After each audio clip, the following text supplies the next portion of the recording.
आता रवींद्रजी, हे एआय तंत्रज्ञान तसं पाहायला गेलं तर एकट्या शेतकऱ्यासाठी खर्चिकच आहे. तर मग याचा पुढे कसा शेतकऱ्यांना फायदा होऊ शकतो, किंवा शेतकऱ्यांनी हे घेत असताना म्हणजे एकत्रितपणे घेण्याचा विचार करावा का, किंवा तुमचा काय अनुभव आहे याबद्दल? खर तर म्हणजे थोडं खर्चिक आहे यंत्र, परंतु जर आता आपण जर समजा सामूहिक पद्धतीने सुद्धा जरी घेतलं, कारण ह्याचा जरी तो आपण सांगितलं की पर्जन्यमापकचा 14 किलोमीटर पर्यंतचाही आपल्याला हवामानाचा अंदाज वर्तवला जातो. परंतु जर समजा त्या शेती संलग्न मध्ये जर आपण गट शेतीसारखी जर संकल्पना ह्याच्यामध्ये सुद्धा राबवली आणि जवळजवळ जर शेती जर आपल्या त्या शेतकऱ्याच्या असल्या, तर मग एकट्या शेतकऱ्याला जर हा खर्च जास्त होत असेल तर एक 10-12 शेतकरी मिळून सुद्धा आपण हे यंत्र बसवू शकतो.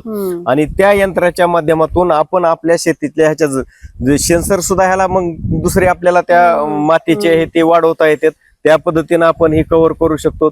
किंवा जर आपल्या एकसारखी भौगोलिक परिस्थिती असेल त्या भागातली आणि जवळ जरी असेल तर खर्च सगळ्यांनी मिळून करायचा, परंतु सगळ्याला फायदा होतो, जेणेकरून त्या अंदाज जो आहे त्या पिकाचे जे आलेले जे काही मेसेज आहेत ते त्यानुसार आपल्या भौगोलिक परिस्थिती चांगली जर असली म्हणजे सारखी असली तर त्याच्यानुसार ह्या यंत्राचा वापर आपण सगळेजण मिळून सुद्धा आपण करू शकतो. तर रवींद्रजी, आपण आपल्या शेतामध्ये हे एआय तंत्रज्ञान तर लावलंच आहे.